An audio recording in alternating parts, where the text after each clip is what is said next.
The Associate by John Grisham. Chapter 1. The rules of the New Haven Youth League required that each kid play at least 10 minutes in each game. Exceptions were allowed for players who had upset their coaches by skipping practice or violating other rules. In such cases, a coach could file a report before the game and inform the scorekeeper that so and so wouldn't play much, if at all, because of some infraction.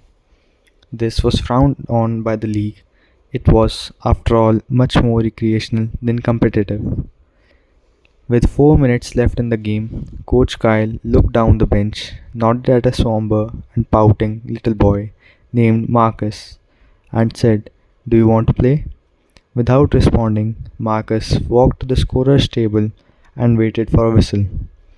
His violations were numerous: skipping practice, skipping school, bad grades, losing his uniform, foul language. In fact, after 10 weeks and 15 games, Marcus had broken every one of the few rules his coach tried to enforce.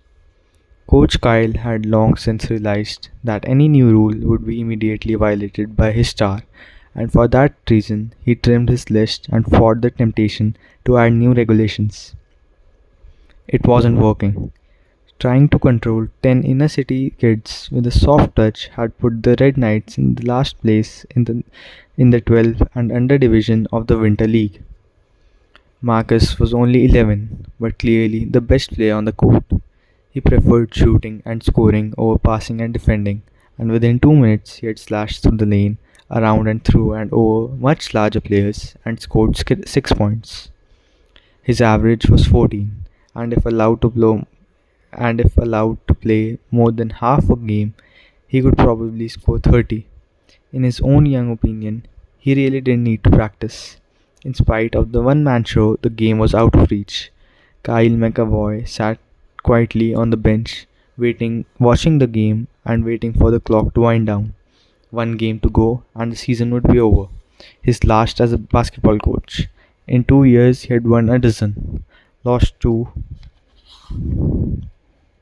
lost 2 dozen, and asked himself how any person is in his right mind would willingly coach at any level. He was doing it for the kids, he had said to himself 1,000 times. Kids with no fathers, kids from bad homes, kids in need of a positive male influence. And he still believed it after but after 2 years of babysitting and arguing with parents when they bothered to show up and hassling with other coaches who were not above cheating and trying to ignore teenage referees who didn't know a block from a charge, he was fed up. He had done his community service in this town anyway. He watched the game and waited, yelling occasionally because that's what coaches are supposed to do. He looked around the empty gym, an old brick building in downtown New Haven, home to the Youth League for 50 years. A handful of parents were scattered through the bleachers, all waiting for the final horn.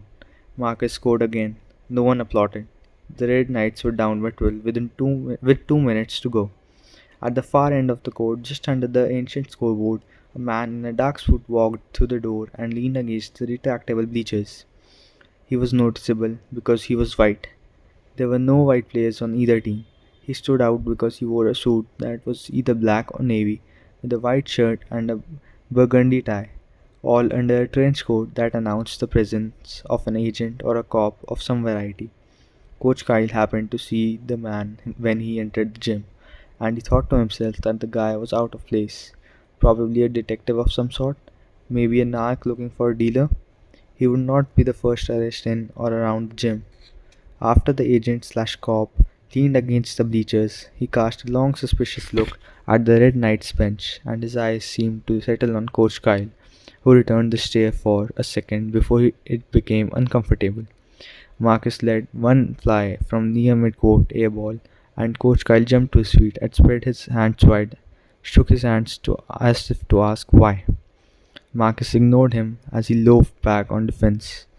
A dumb foul stopped the clock and prolonged the misery, and prolonged the misery, and prolonged the misery. While looking at the free throw shooter, Kyle glanced beyond him, and in the background was the agent/cop, still staring not at the action but at the coach.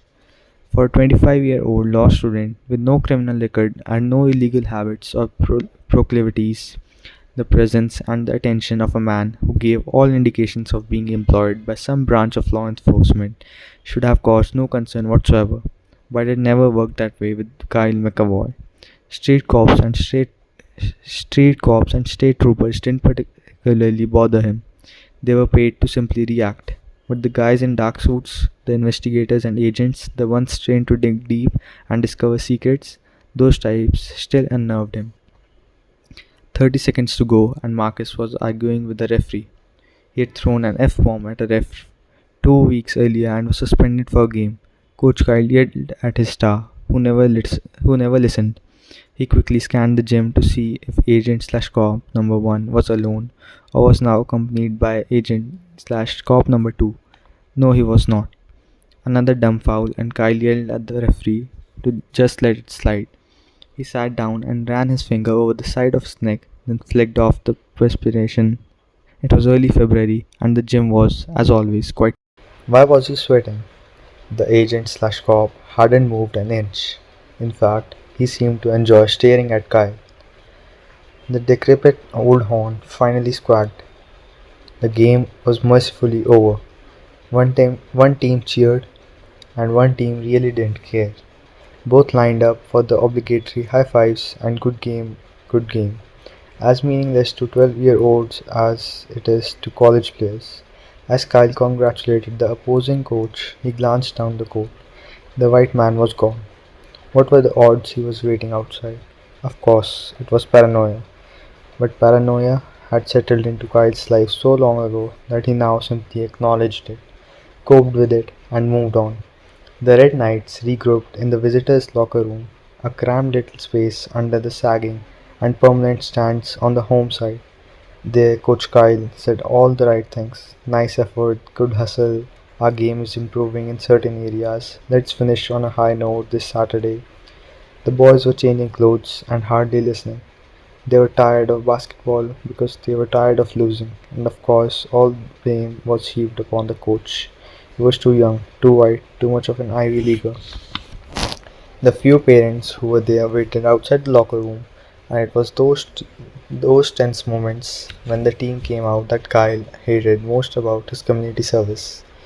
There would be the usual complaints about playing time.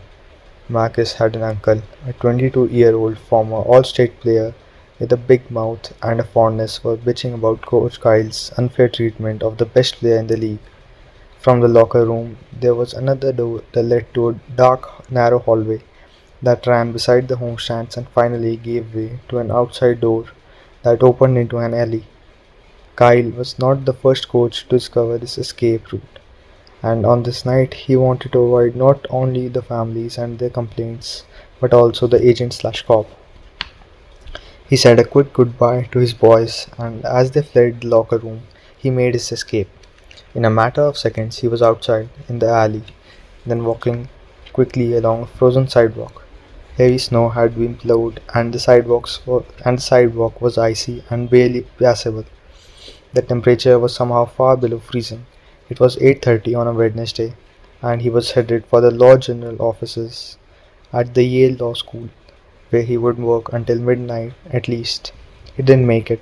The agent was leaning against the fender of a red Jeep Cherokee that was parked parallel on the street. The vehicle was titled to one John McAvoy of York, Pennsylvania, but for the past 6 years it had been the reliable companion of his son Kyle, the true owner. Though his feet suddenly felt like bricks and his knees were weak, Kyle managed to trudge on as if nothing was wrong. Not only did they find me, he said to himself as he tried to think clearly, but they have done their homework and found my Jeep. Not exactly high-level research. I have done nothing wrong, he said again and again. Tough game, coach, the agent said when Kyle was 10 feet away and slowing down. Kyle stopped and took in the thick young man with red cheeks and red bangs, who had been watching him in the gym. Can I help you? He said, and immediately saw the shadow of number 2 dart across the street. They always worked in pairs. No, I reached into a pocket, and as he said, that's exactly what you can do. He pulled out a leather wallet and flipped it open. Bob Plant, FBI. A real pleasure, Kyle said as all the blood left his brain and he couldn't help but flinch. Number 2 wedged himself into the frame. He was much thinner and 10 years older, with grey around the temples. He too had a pocketful, and he performed the well rehearsed batch presentation with ease. Nelson Ginyard, FBI, he said. Bob and Nelson, both Irish, both northeastern. Anybody else? Kyle asked. No. Got a minute to talk? Not really. You might want to, Ginyard said. It could be very productive. I doubt that. If you leave, we'll just follow, Plant said as he stood from his slouch position and took a step closer. You don't want us on campus, do you? Are you threatening me? Kyle asked. The sweat was back, now in the pits of his arms, and despite the Arctic air, a bead or two ran down his ribs. Not yet, Plant said with a smirk. Look, let's spend 10 minutes together over coffee, Ginyard was saying. There's a sandwich shop just around the corner. I'm sure it's warmer there. Do I need a lawyer? No. That's what you always say. My father is a lawyer, and I grew up in his office. I know your tricks. No tricks, Kyle, I swear, Ginyard said, and he at least sounded genuine. Just give us 10 minutes, I promise you won't regret it. What's on the agenda? 10 minutes, that's all we ask. Give me a clue, or the answer is no. Bob and Nelson looked at each other. Both shrugged. Why not? We'll have to tell him sooner or later. Ginyard turned and looked down the street and spoke into the wind. Dickensie University, 5 years ago. Drunk frat boys and a girl. Kyle's body and mind had different reactions. His body conceded. A quick slump of the shoulders, a slight gasp, a noticeable jerk in the legs. But his mind fought back instantly. That's bullshit, he said, then spat on the sidewalk. I've already been through this. Nothing happened, and you know it. There was a long pause as Ginyard continued to stare down the street while Plant watched the subject's every move. Kyle's mind was spinning. Why was the FBI involved in an alleged state crime? In second year criminal procedure, they had studied the new laws regarding FBI interrogation. It was now an indictable offense to simply lie to an agent in this very situation. Should he shut up? Should he call his father? No. Under no circumstances would he call his father. Ginyard turned, took 3 steps closer, clenched his jaw like a bad actor, and tried to hiss his tough guy words. Let's cut through the chase, Mr. McAvoy, because I'm freezing. There's an indictment out of Pittsburgh, okay? Rape. If you want to play the hard-ass, smart-ass, brilliant law student and run, get a lawyer, or even call your old man, then the indictment comes down tomorrow, and the life you have planned is pretty much short to shed. However, if you give us 10 minutes of your valuable time, right now, in the sandwich shop around the corner, then the indictment will be put on hold, if not forgotten altogether. You can walk away from it, Plant said from the side, without a word. Why should I trust you? Kyle managed to say with a very dry mouth. 10 minutes. You got a tape recorder? Sure. I want it on the table, okay? I want every word recorded because I don't trust you. Fair enough. They jammed their hands deep into the pockets of their matching trench coats and stormed away. Kyle unlocked his jeep and got inside.